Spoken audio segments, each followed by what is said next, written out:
And now, once again, let me welcome everyone to our webinar on Conservation Momentum, Leveraging the Enthusiasm of the National Workshop on Large Landscape Conservation. Today's event is co-sponsored by Harvard University's Conservation Innovation Forum and the Government Innovators Network at Harvard Kennedy School's Ash Center for Democratic Governance and Innovation.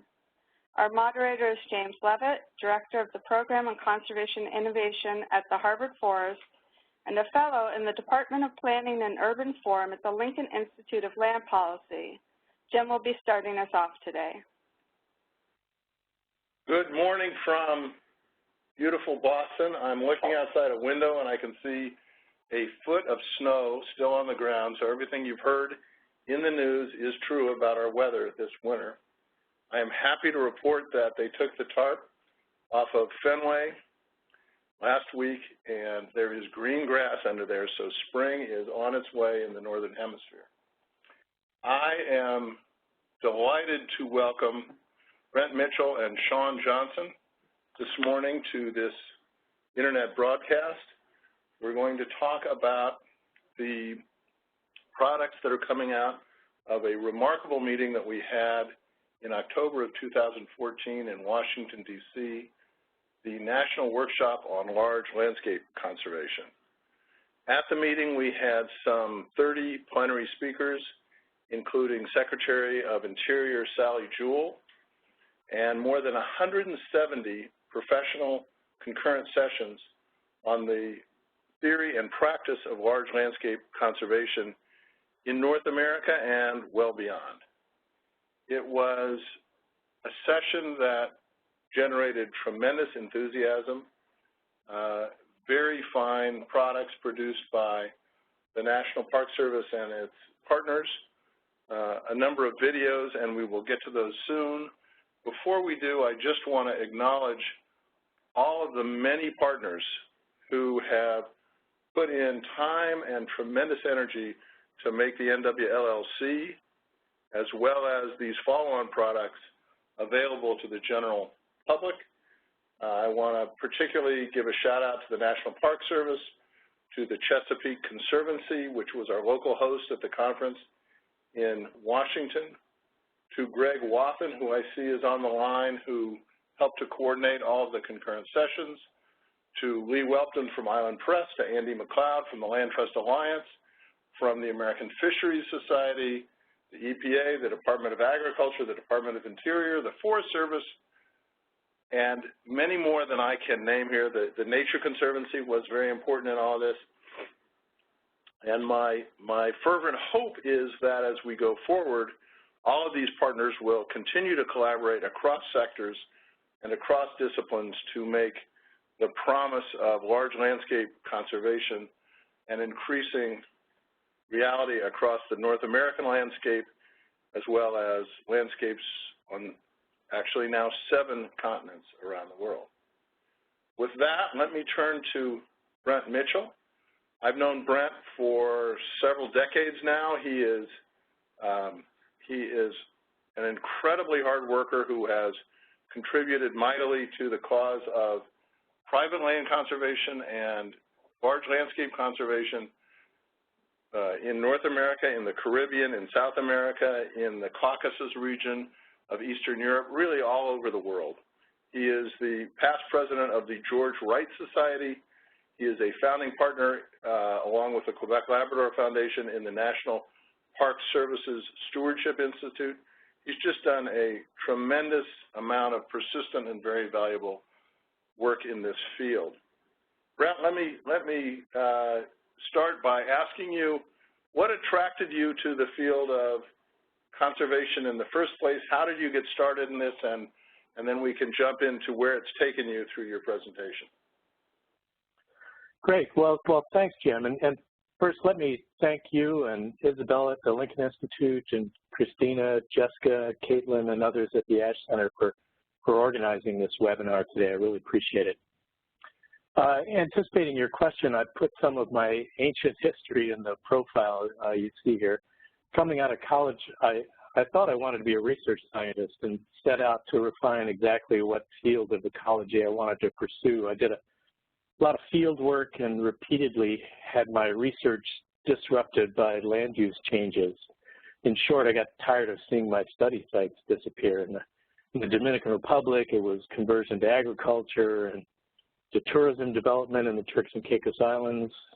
In Haiti, it was often just for fuel wood collection, but a lot of it, even though I was working in the two most remote mountaintops in the country.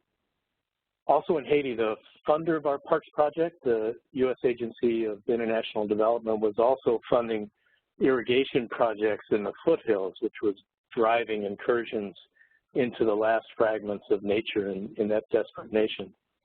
So park boundary enforcement was impossible. The only boots on the ground for both parks were my own. So it was an object lesson for me that protected areas can't limit themselves to management within their boundaries. And in a way, I've been working to build capacity for landscape approaches ever since. Very good. Why don't we proceed now to what we asked you to focus on in your presentation, which is this outstanding report that you helped the Park Service put together on the NWLLC meeting in Washington in October.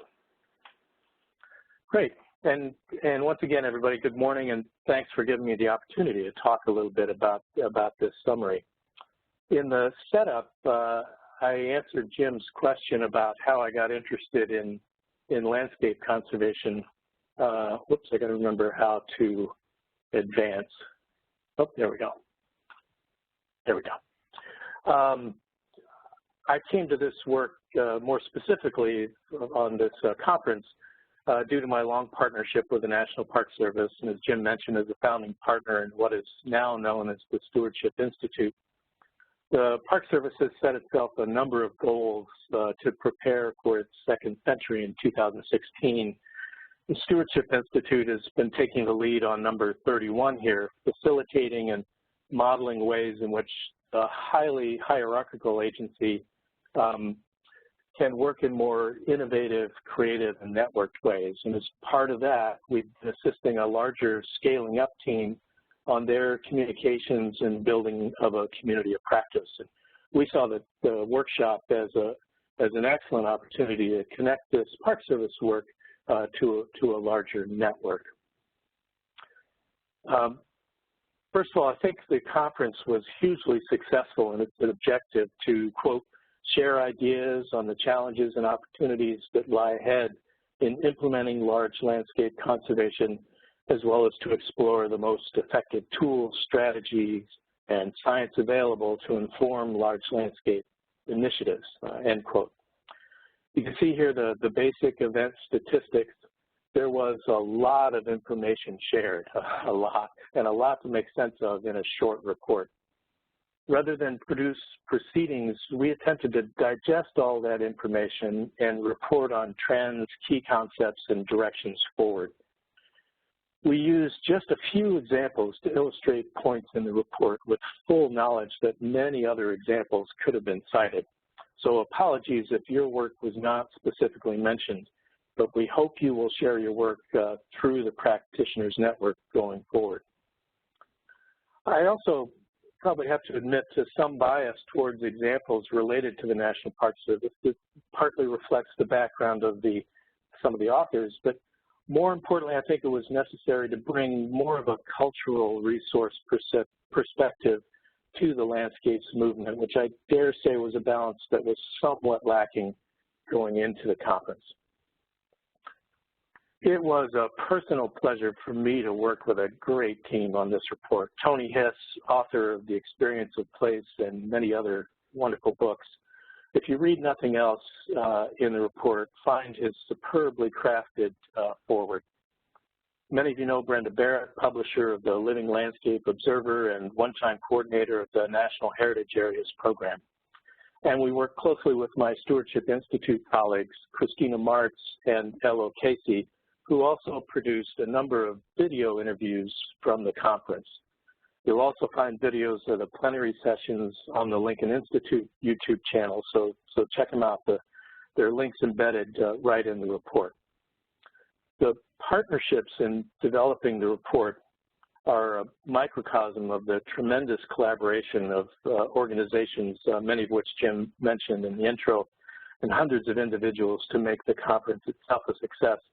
And a particular tip I had here, again, to Jim and his colleagues at the Lincoln Institute for their leadership in bringing the event to life. We summarized the huge volume of information shared at the conference in 9 categories, adapted from the structure of the call for presentations. I won't walk through them now so that we can get to some of our conclusions, but I refer you to the report on those. Suffice it to say that in order to keep the report to a readable length, we had to summarize the material with extreme brevity. The event was billed as the National Workshop on Large Landscape Conservation. One of our takeaways is that scale is not only geographic.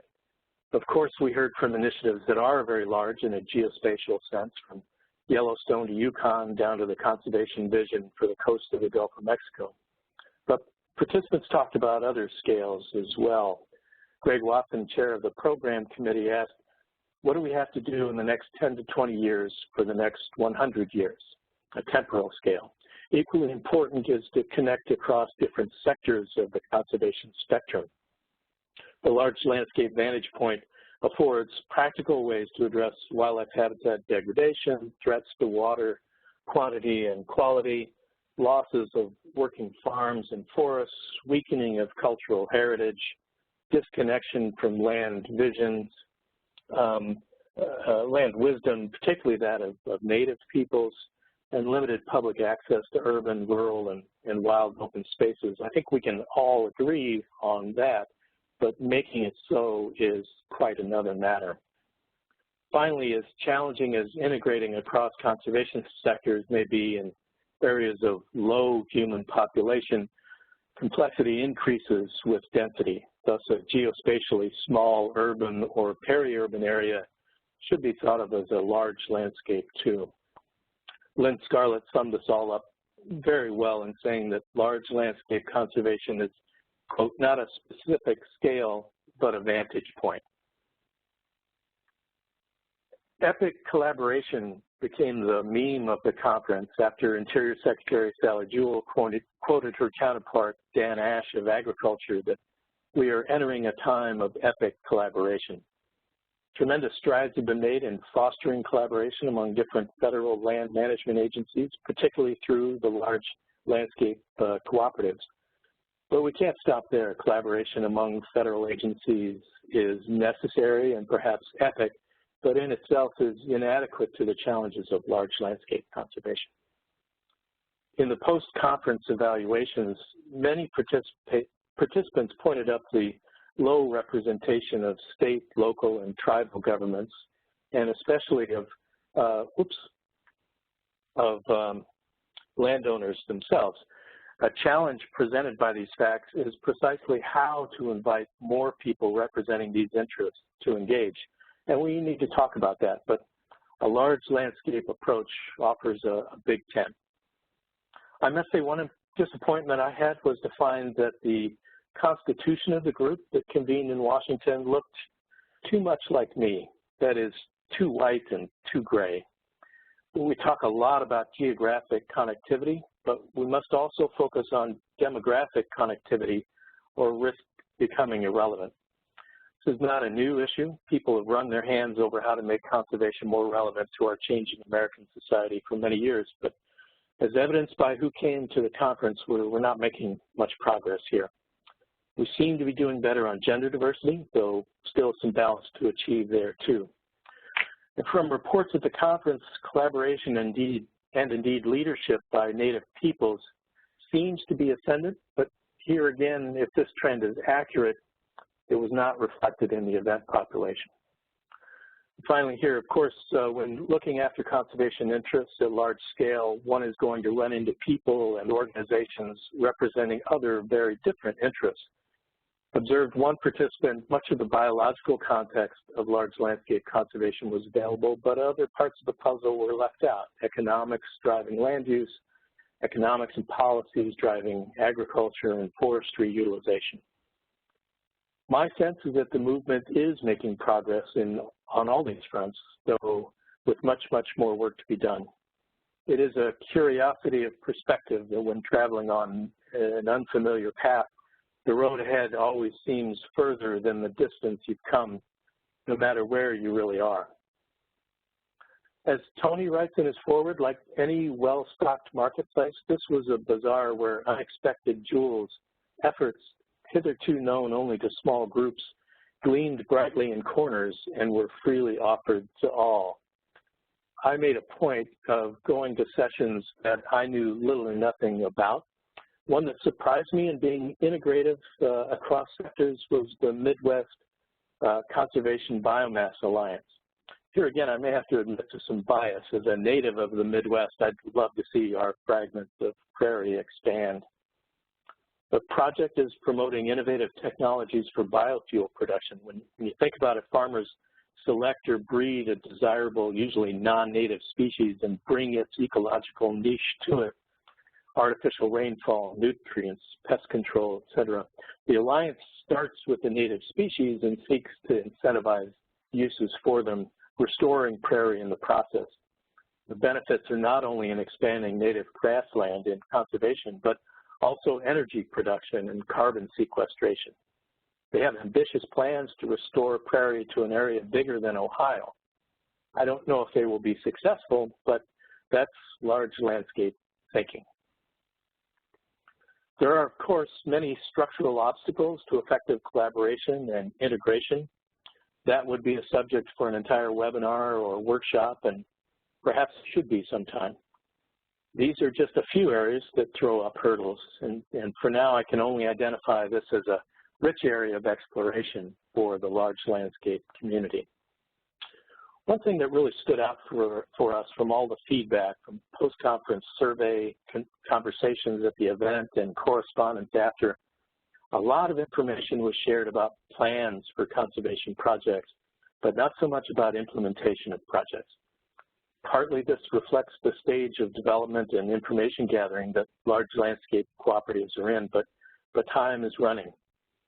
One presenter summed it up for me saying that art is the implementation of the science. Frankly, I don't know how many of the details of the conference I adequately absorbed, and I don't think I would ever be capable of taking it all in. There was that much. All of the technical data and information is important, but to engage with other sectors for decision makers and for the general public, we also have to be able to tell compelling stories. We studied the post-conference survey results very carefully, and there was a very good response, so these are fairly valid. And we found a hunger for communication and interdisciplinary skills. I think these reflect the areas where people in this movement see the most need for improvement and action. I'm very encouraged by this. It indicates to me that people see where the needs are and want to develop capacity in these areas. Storytelling was mentioned many times, and also that as work proceeds and projects become implemented, these stories have to be followed up with rigorous evaluation.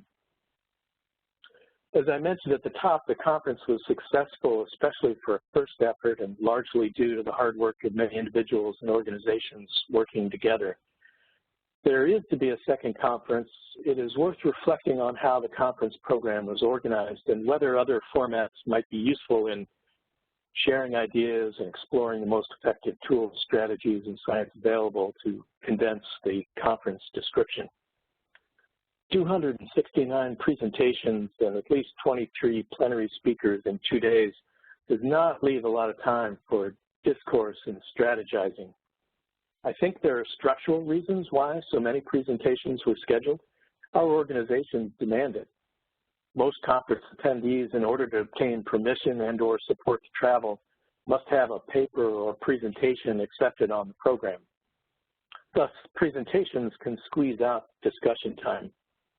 But we now have the tools to share information and disseminate facts before traveling, such as this webinar we're having now.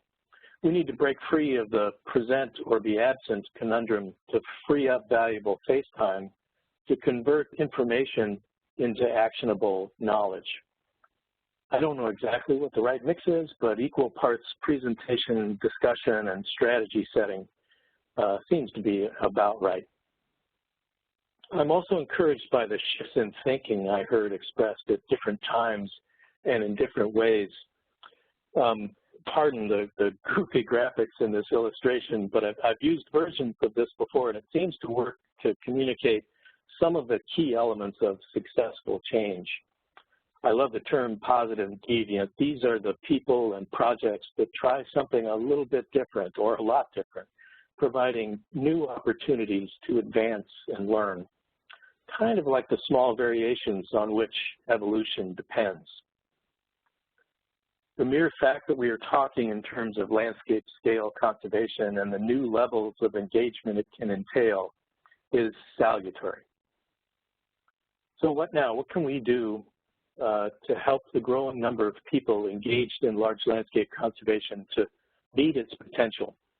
Basically, the core conclusion of our report, as well as a key point in Lynn's summary at the event, is that a complex problem like large landscape conservation requires a complex solution.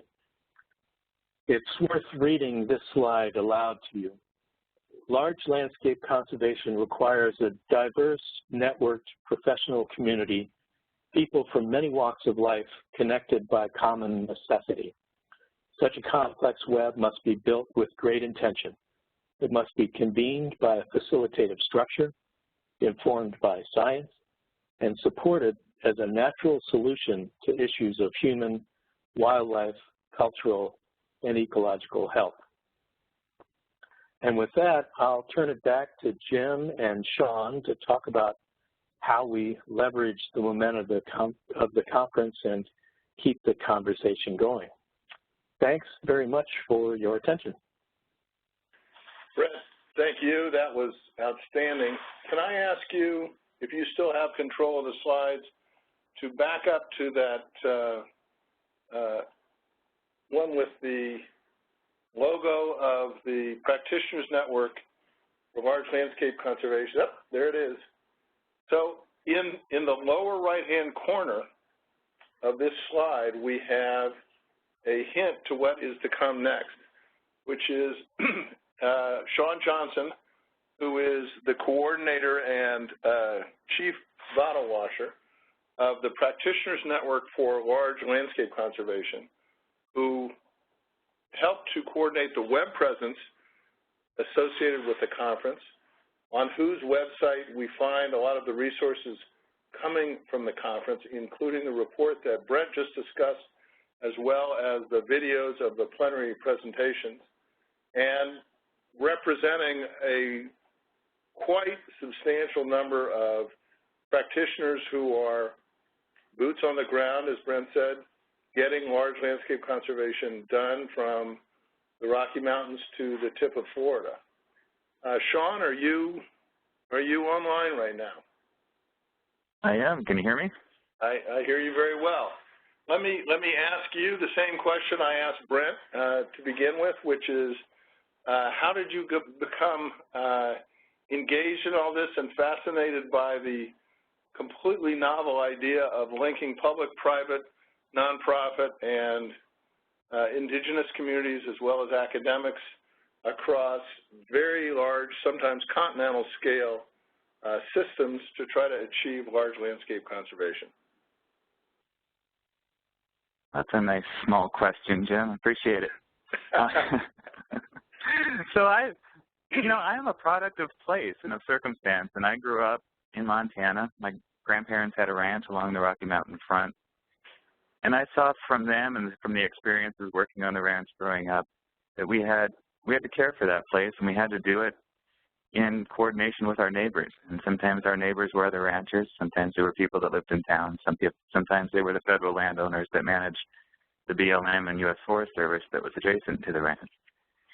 And so I was a kid growing up, and I thought, well, that's what I'm going to do growing up. And I didn't mean this. I meant ranching. I thought that was what was going to be my future. And as I continued to go through life and explore different opportunities and go through school and start thinking about some of the bigger factors at play and dynamics and changes occurring across the world and policies and laws that constrain us, that's kind of the path I chose, is looking at some of these different policy levers and opportunities. So that's what I studied, but I always kept my feet on the ground in Montana and that historical vantage of being on the ranch and thinking about how do we sustain this place from where we are and who we are. Okay, that's outstanding, and for anybody who knows you, quite true to form Shawn Johnson answer. Shawn, let me ask you to launch into your presentation on conservation momentum. Great, thanks, Jim, and thanks to everyone who helped pull this together. I think looking back on this event, this national workshop, you start at some point to start focusing so much on how are you going to actually pull this thing off that sometimes you lose the bigger picture. But I just want to really congratulate everyone that was part of the effort of convening, organizing this national workshop, for thinking not just about the conversation we had together in Washington, D.C. last fall, but about how that fit within this larger dialogue and conversation about this movement, this new paradigm shift to look at large landscapes in a more holistic way and how we can interact with our neighbors to be more effective to sustain the landscapes and the communities that we care so much about. Thanks in particular for Jim, to his leadership. Jim, this absolutely would not have happened without you. Jim was on the leadership team, but did a lot of work behind the scenes to make sure that all the speakers were getting pulled on board in a timely fashion, making sure that we had enough money in the coffers to actually pull this off. So thank you, Jim, for your leadership. Thanks to Brent and his team for pulling together this report, and not just for doing the work, but for having the foresight, the insight months before the national workshop to say, this is going to be our contribution to this ongoing dialogue. We want to make sure that we're part of the conversation moving forward, and we want to contribute this summary as a meaningful marker of this point in time of this historical shift in how we're approaching land and water conservation and community development and health. So thanks to Brent, National Park Service, and their team for saying that's a valuable contribution and one we want to make. Thanks again to all the folks on the program and the leadership teams. Shout out to Greg. Good to see you on the line today. Those were some hard weeks of work, but very valuable in the end. And then finally, thanks to everyone that joined the webinar today. I think your work at the large landscape scale and your curiosity to learn more and to do more is really what's going to foster the ongoing change and evolution that we need to make lasting and meaningful impact. So that's really the momentum we want to see moving forward. So we left the workshop last fall, and maybe this is what it looked like as we looked down at our feet. We're wondering where we want to go next.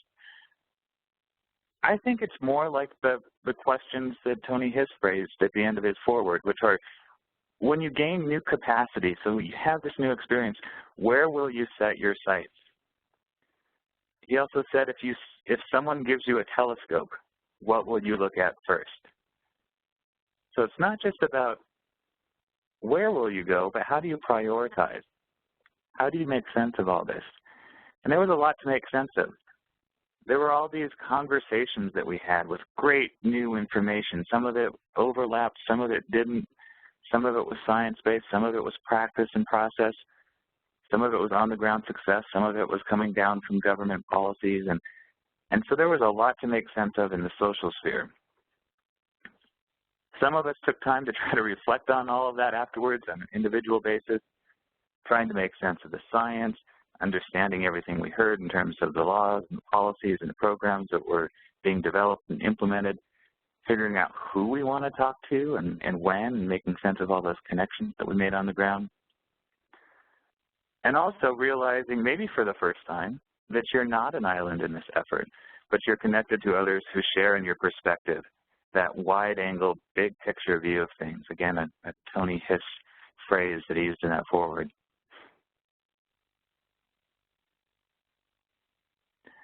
Luckily, in that great making sense of activity there, where we're trying to sort out all those things, we have a bit of a guidepost moving forward. This wonderful report helps clarify what we heard and and help us articulate those questions that we want to answer moving forward. So I really encourage everyone to take the time to read this document from cover to cover.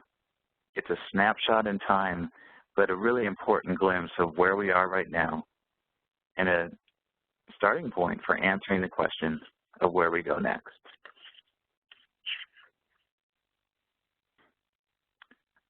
For today, I'm going to take us to page 33 of the report.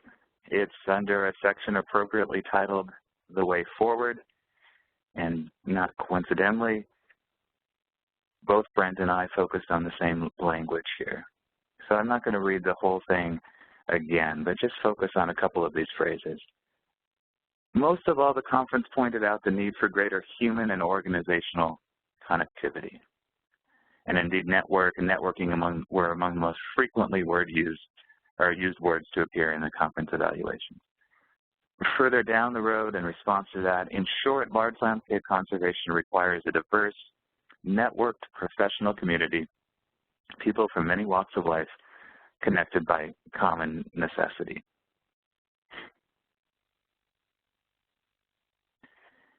And that's really the heart of what the Practitioners Network for Large Landscape Conservation aims to do. Well, perhaps never articulated so well as in this document. Several people saw that same opportunity to bring people together in an intentional, diverse, networked professional community several years ago, and indeed it was a 2011 meeting at the Lincoln Institute of Land Policy in Cambridge, Massachusetts, where about 30 folks came together, started having conversations about, well, what is it that we can do to advance our shared interests and our common needs and opportunities around large landscape conservation, however you define that, which is very diverse. And so these folks started having conversations, taking a look around the country and across the world about who's doing this work and where, so inventorying those efforts, writing reports and case studies, sharing information on best practices and lessons learned, and importantly, starting to build that community, building connections and relationships that would have real and lasting value over time and a real connection to their work. So over the last 3 to 4 years, the network has been truly blessed with visionary leaders who very clearly saw the need and the opportunity to build this diverse, networked professional community. It's convened by a facilitative structure, more or less. These are all people that played a large role either in the development of the network or have served on a committee. We have a coordinating committee that serves as the overarching leadership and advisory committee for the network. And it's a very facilitative team. I provide a little bit of coordination through a partnership between our center at the University of Montana and the Lincoln Institute of Land Policy, but it's really these folks who are out on the ground across sectors, silos. Some are on the ground, some are in nonprofit organizations, some are at universities, some at federal agencies, who have the vision, the experience, the passion to really do the work that's necessary to pull together this diverse community in a meaningful way. So what do you do once you get all these people together? Well, a network for network's sake probably isn't enough, and this one is certainly built on people who have great commitment and passion for the work that they're doing. So they've tried to build it with very great intention, which was another phrase in that way forward paragraph. And where are we now? So again, we've done some things over the last 3 to 4 years. I think one of the most meaningful things was our help in pulling together the National Workshop on Large Landscape Conservation and providing a forum for this conversation to continue. So where do we think this is headed now? And this is just a snapshot of people that came together in January in Chicago. It was a blustery, cold Chicago winter day and a half. To think about, well, where are we now on the heels of this national workshop, and what might we as this professional, diverse, networked group of individuals do? And so I've tried to take the conversations that we've been having over the last 3 months and distill them into a single slide. And for any of you that have had the challenge of trying to really condense what you do onto one page, it's a good exercise, and I apologize in advance to everyone that's been a part of these conversations if I've mischaracterized anything. But I think this is it in a nutshell. At the center, we're really focused on continuing to build and sustain this dynamic network that we really all benefit from having the connections with peers and professionals who connect us to things that we wouldn't have access to otherwise.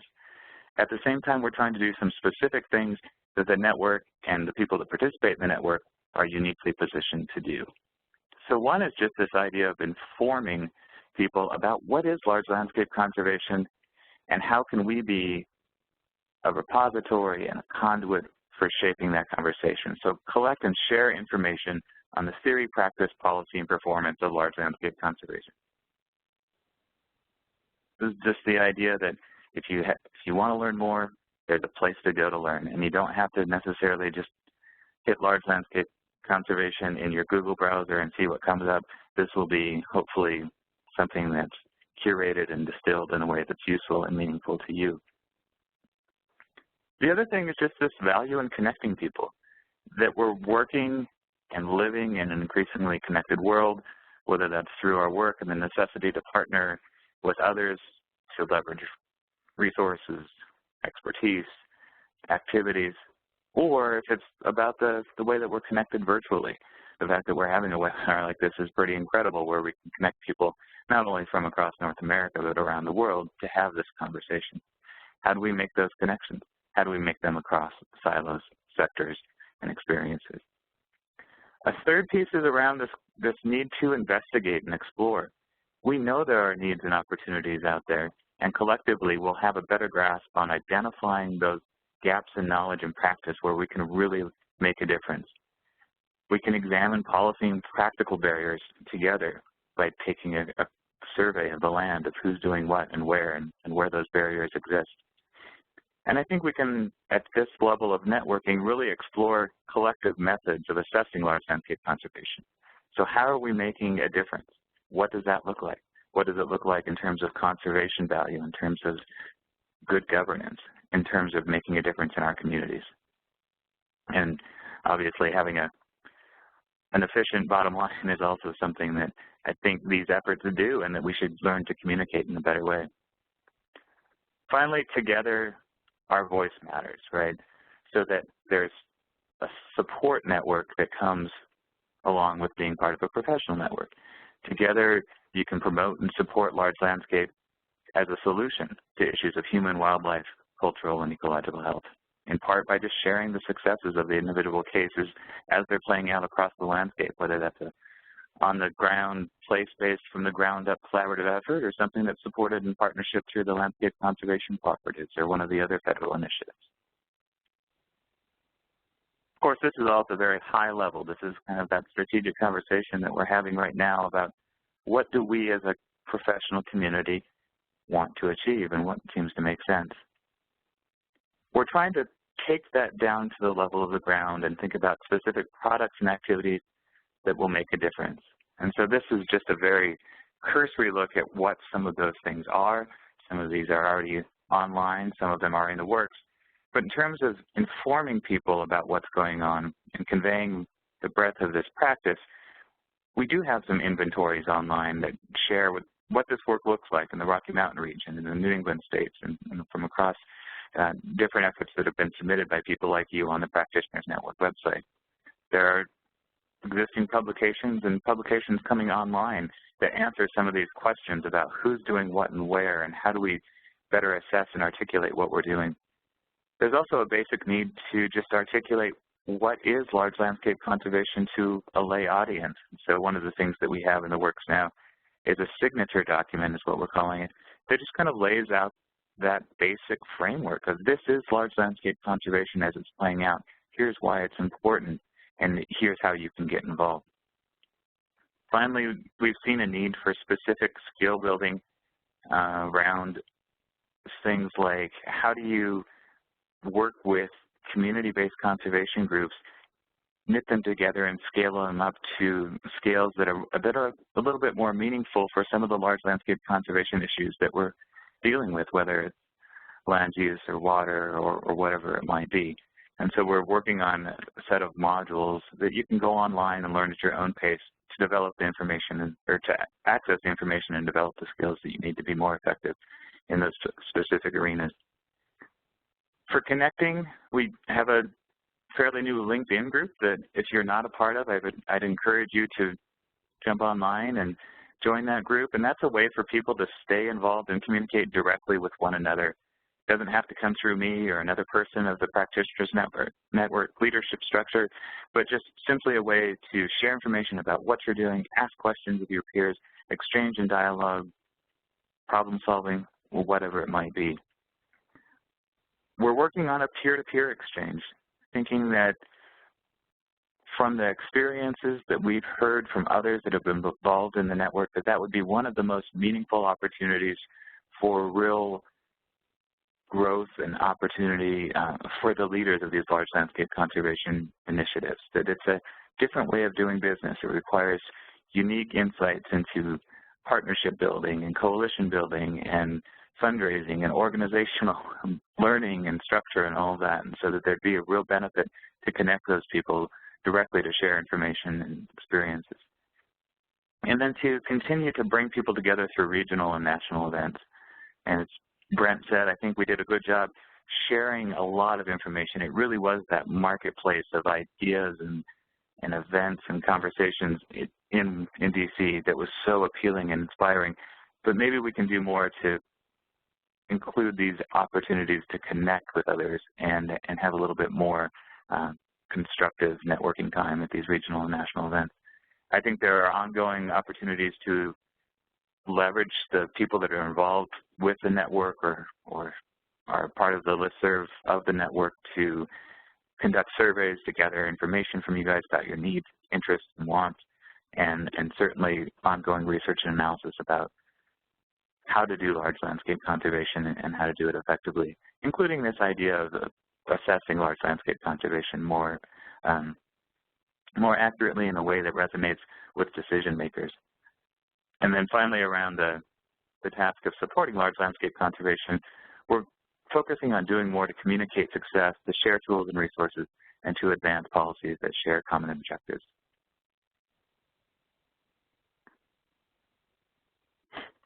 And so with that, I'll kind of wrap things up, only to say that, that these products and activities are in some way secondary still to that purpose of connecting people, that's really what the Practitioners Network is trying to do, is build that human infrastructure so that we can leverage the power of the network to take it in a direction that is meaningful to large landscape conservation over the long term. And that question of what the network might be doing, how it can be leveraged and utilized effectively is still being explored. It will continue to evolve and mature as we continue as a community to figure out what we want to do and what we're learning. And so I think, I'll close just with this invitation to you all to join the conversation, to help us shape the conversation, and to really get to answering the question that Tony poses, which is, when we have this new capacity, when we are connected and we have those relationships and trust, where will we set our sights? Shawn. So thank you all for, yeah. Keep going. I was just saying, so thank you all for joining us today and being a part of this conversation, and I welcome your questions and your participation in the network moving forward. Shawn, I was just going to congratulate you on such a thoughtful presentation. That was great. Let me invite all of our listeners, there are some 65 of you out there, to go to the box on the side of your WebEx screen and submit questions for Brent and for Shawn. I will begin. We have several people who have already asked a number of questions, and I appreciate their input. And I will start off the questioning with one for the two of you. We have, since our meeting in Washington, had a chance to interact with new things coming over the transom. I know that I was at the Rocky Mountain Land Use Institute meeting in Denver last week and heard Lynn Scarlett, Will Shafroth, and Jim Lyons talk about both the genesis and the future of large landscape conservation at a federal level in the United States. I also am going to have the chance to go to a World Bank meeting later this month to focus on how large landscape conservation can help address poverty issues and conservation and environmental concerns in places as distant as Namibia and Brazil. So all of that activity gives me a lot of hope and encouragement that we will see continued progress on the large landscape meme, if you will, as we're going forward. So let me ask you, what have you seen since October in your experiences in the field that is particularly interesting to you and you think is a promising new development in the field? Brent, would you have something to say on that topic? Yeah. I always have something to say, Jim. No, you know, one reflection shortly after we all met in Washington, D.C., I had the opportunity, as did you, to participate in the World Parks Congress in Australia, which happens only once every 10 years. And, you know, it was about 10 times more people than met in Washington, but there were a lot of, you know, similar themes that came up in the conversations, a lot about working beyond boundaries, both geophysical boundaries and conceptual boundaries, a lot on how conservation can have an important role in major global issues like poverty alleviation, which you mentioned, and also things that, well, you know, certainly adaptation to climate change and resilience, which was you know, very heavily covered in the Washington, D.C. conference, and also disaster risk reduction of you know, having a strong landscape fabric makes it more resistant to major disturbances. So there are just, you know, so many opportunities to connect and engage in ways that ultimately we have to. And, you know, people, it's not just, I think it's not just those of us who started with a nature conservation or a cultural resource conservation orientation, but others in other sectors, I think, are also recognizing that we have to be able to think in a more holistic way. And, you know, we've recognized that in a rhetorical sense for a very long time, but it's starting to get down to the ground of, well, what does that really mean? How do we plan differently? Certainly the LLCs are an example of trying to, you know, plan over larger areas and more comprehensively. We're seeing that in other sectors too. Thank you. Shawn, do you want to weigh in on this? Sure, and I'll build a little bit off of what Brent just was talking about just the way people are identifying with large landscape conservation as a place to carry forward the things that they care about. So I really have seen since the national workshop that people now have a forum or a place for a conversation that they've been caring about and nurturing and been involved with for a long time, but didn't necessarily know it connected with large landscape conservation. And so that's, in my mind, a two-edged sword. One, you have to have some definition about what this is. What is this multi-sector, multi-jurisdictional, multi-issue approach to thinking about place and how we interact in that place? But at the same time, to give people an opportunity to bring forward solutions and innovations that really do make a difference to their communities and to the landscape, I think is wonderful. And so I've seen that play out in a number of personal conversations I've had since the national workshop, and then just in the kinds of conversation I've been having with partners here in Montana and some of the federal agencies around just the way that we approach conservation and community development in this holistic way, that it's solutions-oriented, that gets beyond some of the partisan divide that's so pervasive right now, and is also responsive to the need to leverage scarce resources. So I don't know, I'm just very hopeful and excited about this as a new paradigm for how we conduct ourselves and how we interact with each other and with the world.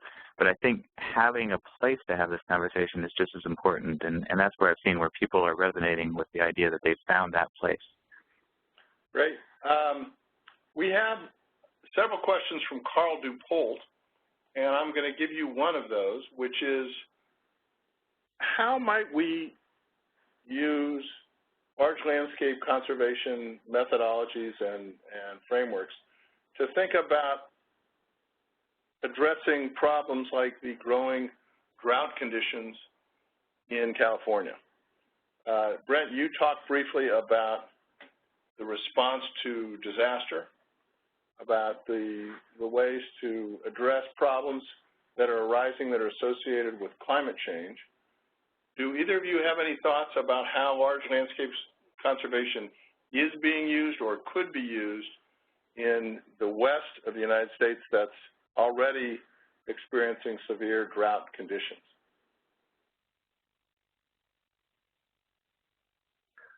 Well, Shawn's a Westerner, so maybe I'll let him take the first crack at it. Yeah, so there's a lot to think about and unpack with that question, and certainly I think at a basic level, large landscape conservation is the way to address those huge impacts that we're seeing because of drought and the stresses on the land. And just as a small example of how that might play out, we have a smaller 1.1 million acre watershed here in Montana, the Blackfoot Challenge, who in response to drought that we're seeing in this part of the country, and I know the levels of severity and the scale are not quite on par, but it's an interesting example where they have looked at that larger landscape to say, how do we look beyond the first in time, first and right kind of Western water right structure to come up with something that fits our needs and interests and make sure that people are getting the water out on the land to irrigate, as well as to make sure there's enough water in the streams for the fishing that supports a huge tourism business in the area and all of that. And so they've come up with a voluntary drought management structure where people with senior water rights are voluntarily giving up a portion of that right to make sure that people with more junior rights are continuing to have enough to meet their basic needs. And so I think it's going to be that kind of creative problem solving when we get together shoulder to shoulder with people that live in a different place or have different needs, to take that big picture look, that wide angle look at what are the needs and opportunities that are out there. It's hard when you're talking about something as severe as the drought that's facing California right now, but just an initial thought. Blackfoot Challenge is an excellent example of people who are able to sit down and talk about the 80% of things that they agree on and leave the 20% of things that they might disagree on for discussion on another day, and actually making physical progress in their watershed. So I think that that might be a very good example for how places that have drought problems or other disaster-related problems might address the future as we try to grapple with the challenges of climate change. Now, Christine Brown has a question linking Brent and Shawn's presentations. She says that it seems like storytelling can serve to inform, connect, investigate, and support a dynamic network. She asks, how do you see storytelling occurring in practice in the field, A? And then there's a second question is, how might we use social media to promote landscape conservation visions, and I would add actions? Brent or Shawn, Brent, why don't we start with you? How is storytelling being used, as you see it around the world, to bring people together to work on common problems? Mm-hmm. Yeah, thanks. Well, I sort of like in summarizing the report, I could jump to lots of examples, but basically, when you're trying to reach out to people who have very different orientations, you have to speak with common language, and people, those of us who come from a technical background, from a science background, we're accustomed to getting in a room to people who understand our vocabulary and speak in our terms, which is fine at that level, but if you want to get beyond that, you have to learn to use different language. We make the point in the report about, probably most of us on the phone are very comfortable speaking in terms of ecosystem services, and the Nature Conservancy did a study a couple of years ago and found that term just has absolutely no resonance with people outside of our field, and that you really have to talk in terms of nature's benefits and that sort of thing. So we need to learn to use different language and speak differently, and we have to sometimes, depending on our objective and our audience, to leave out some of the detail that we cherish so much, so that the main thrust of our message is not lost. So there's an element where basic parameters of storytelling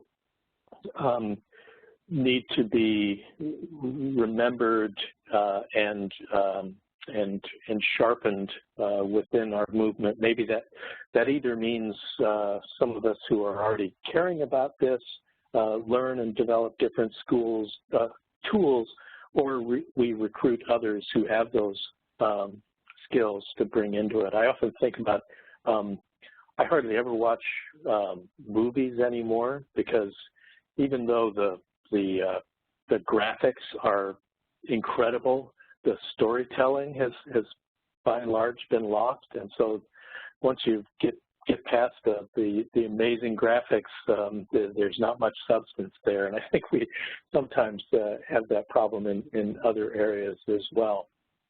So there's the very ancient craft of storytelling that we can't forget and we have to bolster. And in terms of social media, absolutely, we've got to get there. We aren't there. And it's one of the reasons that I lament that, like me, too many of the folks who were at the meeting were on the older end of the age spectrum.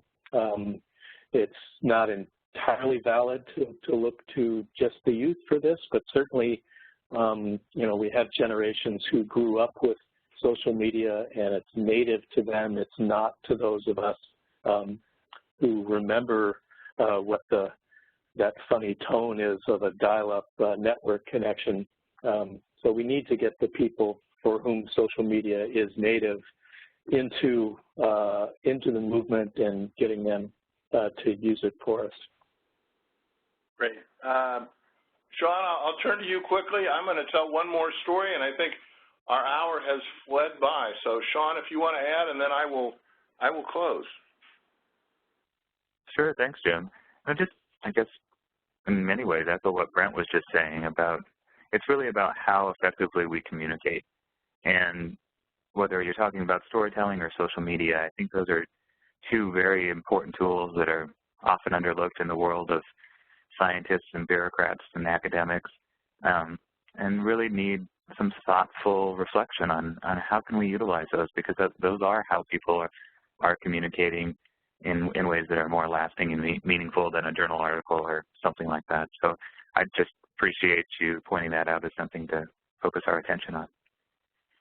Okay, let me try out a story that I got from a colleague in Germany named Tilman Disselhoff, who is part of the International Land Conservation Network that we're starting to assemble now. Tilman tells the story of how when East and West Germany reunited, there was a question about what do we do with the demilitarized zone, the Iron Curtain, so to speak, that runs between East and West Germany. There was a consensus pretty quickly that they wanted to keep it as open space, partly as a historical memorial and partly because it was one of those places that stretched all the way from the Baltic Sea to the Black Sea that was a continuous strip of open space. but they didn't exactly know how to do it. So Tillman and some other people who were affiliated with the EU started talking about different models. They soon lit upon the model of the land trust movement in the United States and figured out a way for the German federal government to devolve the responsibility for this landscape to land trust-like organizations that were spread along the length of this trail in the Länder, or the states, in Germany and in adjacent countries. So today, by taking a large landscape perspective that really stretches all the way across Europe, there's a trail that you can walk on called the Green Belt that will take you all the way from the Baltic Sea through the heart of Germany to adjacent countries to the south until you get to the Black Sea. And it is both a symbol of regeneration of this landscape, of reunification of people who are doing very well working together, and of what can be done when we take ideas from different parts of the world and collaborate to use them in new contexts. So I hope sometime in the next year or two to get to walk a bit of the Greenbelt Trail and salute our European colleagues for making this story become realized and something that we can all enjoy. So with that story, which I will endeavor to try to figure out how to use social media to communicate, because I too, Brent, was around when color television first came into the world.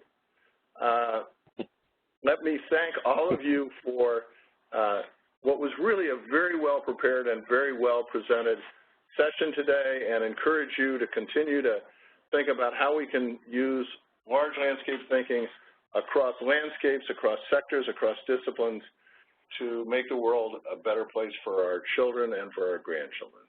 Have a great day, and we will be back with another session in the next quarter.